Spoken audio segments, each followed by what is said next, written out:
अनुलोम विलोम प्राणायाम हमारे शरीर की जितनी भी कोशिकाएं हैं, जितनी भी सेल्स हैं, 72 करोड़ 72 लाख 10,201 जितनी जो नाड़ियां हैं हमारे अंदर, ये चूँकि हमारे योग साइंस में इसका पूरा दिया है कि इतनी नाड़ियां होती हैं।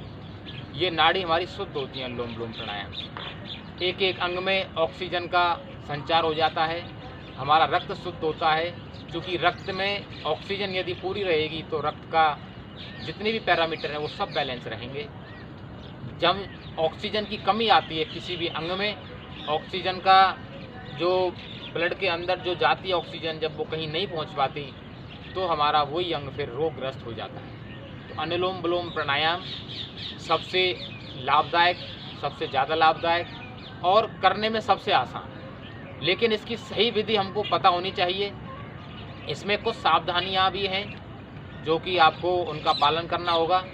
और सबसे जो इसकी विशेष बात है अनुलोम विलोम प्राणायाम की, आप इस प्राणायाम को सुबह, शाम को, दोपहर को, खाने से पहले, खाने के बाद, खाली पेट, भूखे पेट, जिके पेट आप कभी भी खा सकते, कभी भी आप इसको कर सकते हैं। इसमें किसी भी तरह का कोई निषेध नहीं है कि ये प्राणायाम हमें, क्योंकि कपालभाति और कुछ आसन जो यौगिक क्रियाएं हैं उनमें ज़्यादातर जो नियम होता है वो ये होता है कि खाली पेट करना चाहिए।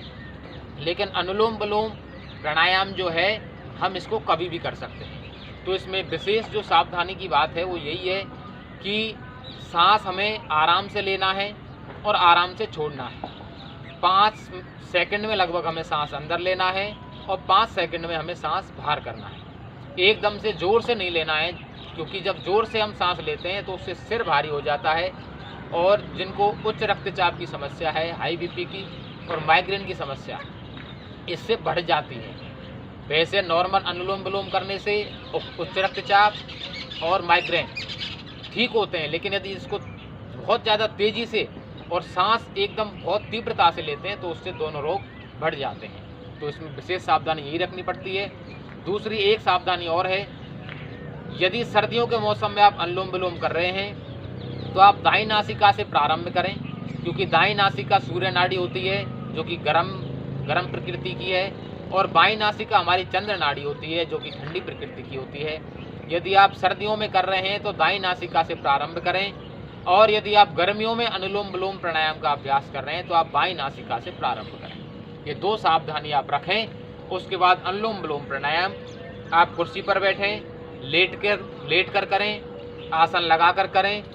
बस कंडीशन यही है कि आपकी कमर और गर्दन सीधी होनी चाहिए, क्योंकि कमर और गर्दन सीधी होने से जो मैंने कहा था सबसे पहले कि 72 करोड़ 72 लाख 10,201 नाड़ी जो शुद्ध होती हैं वो तभी हो पाती हैं जब आपकी कमर और गर्दन सीधी हो पाती है। क्योंकि आपकी जो रीढ़ की हड्डी होती है कमर, उसमें से आपका जो संचार होता है फ्लूइड का जो उसमें फ्लो होता है, यदि वो टेढ़ी हो जाती है तो वो फ्लो उसमें अवरुद्ध हो जाता है, जिसकी वजह से ऑक्सीजन आपके शरीर में पूरी नहीं पहुंच पाती।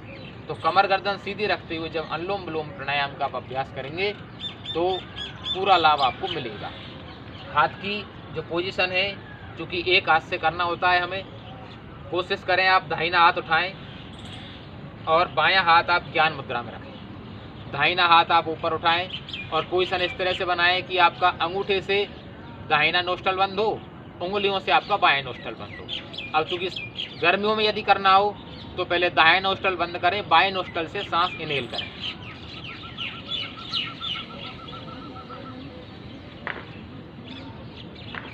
तीन से लेके 5 सेकंड में आप सांस पूरा भरें अंदर धीरे धीरे। इसका जो आइडियल जो विधि होती है वो ये होती है कि आप सांस इस तरह से लें कि आपके कानों को उसकी आवाज़ भी नहीं सुनाई दे, लेकिन पूरा आइडियल हो नहीं पाता है। धीरे धीरे दूसरी नासिका से आप सांस को बाहर कर दें। अब जिस नासिका से आपने सांस को बाहर किया है उसी नासिका से आप सांस को अंदर करेंगे। सांस पूरा बाहर करने के बाद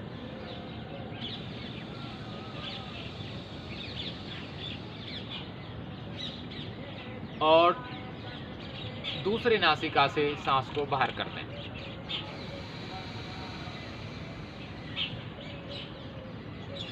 बायां से अंदर लेते हैं, दायां से बाहर कर देते हैं। दायां से अंदर लेते हैं, बायां से बाहर कर देते हैं। ये आपका एक प्राणायाम होता है पूरा साइकिल, मतलब बायां से लिया, दायां से बाहर किया, दायां से लिया, बायां से बाहर किया। जब ये आपका साइकिल पूरा होता है तब एक प्राणायाम आपका होता है। आपको आधा घंटा नियमित करना चाहिए सभी को। और यदि इसकी संख्या की बात करते हैं तो 30 से लेके 50 का जो इसका पूरा साइकिल होता है वो आपको करना चाहिए। खाने के बाद कर सकते हैं, कभी भी कर सकते हैं। ये तो गर्मियों वाला हो गया। अब सर्दियों में यदि करना हो तो आपको दायां नोस्ट्रल से सांस अंदर लेना पड़ेगा पहले,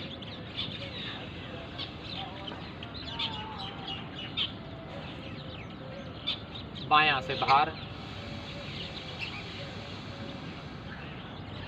बायां से अंदर,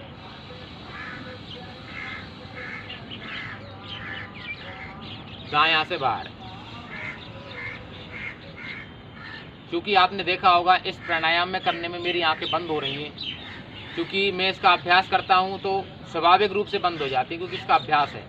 तो इसमें क्या है, जब आंखें बंद रखते हुए हम जब ध्यान करते हैं कोई भी गुरु मंत्र का अथवा भगवान के नाम का, ओम का, अथवा हम केवल ये ध्यान करें कि हमारा रोग बाहर हो रहा है, हमें कोई भी रोग है उसकी निवृत्ति हो रही है।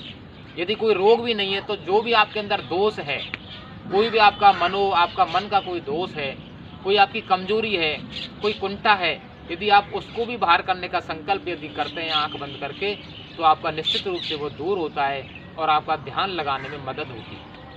तो आप जब आप ये प्राणायाम करें तो आप आंखें बंद रखें, पूरी एकाग्रता से करें। कोई भी जो मधुर संगीत है, बंसी की धुन है, अथवा कोई भी अच्छा जो संगीत है आप उसको चला सकते हैं, उनका दीपक जला सकते हैं, उससे वातावरण शुद्ध हो जाता है। तो अनुलोम विलोम प्राणायाम आपको हर तरह से लाभकारी है। यदि आपको किसी भी तरह की कोई आपके नोस्ट्रल खुले नहीं है, यदि आपके नोस्ट्रल, क्योंकि सर्दी की वजह से कई बार धुंध के कारण लोगों की शिकायत होती है कि जी अनुलोम विलोम प्राणायाम करने में हमें दिक्कत आती है, हमारी नाक ही बंद पड़ी है, तो इसके लिए आप क्या करें, रात्रि को आप सोते समय सरसों का गुनगुना तेल दोनों नासिका छिद्रों में डाल लें और अनुलोम विलोम प्राणायाम करने से पहले आप थोड़ा ताली वादन कर लें। जब आप 2 मिनट आप ताली वादन करेंगे तो आपके दोनों नोस्ट्रल खुल जाएंगे और सरसों का तेल आप डाल लें, तो आप अनुलोम विलोम प्राणायाम में बड़ा ही आपको आनंद आएगा, आपका ध्यान लगेगा और आपको लगने लगेगा कि मेरा जीवन रूपांतरित हो रहा है। तो आप अनुलोम विलोम प्राणायाम जरूर अपनी दिनचर्या में शामिल करें। आज इतना ही। योगाचार्य तारेश, आपका बहुत बहुत धन्यवाद। आप चैनल को सब्सक्राइब करें, लाइक करें और शेयर करें।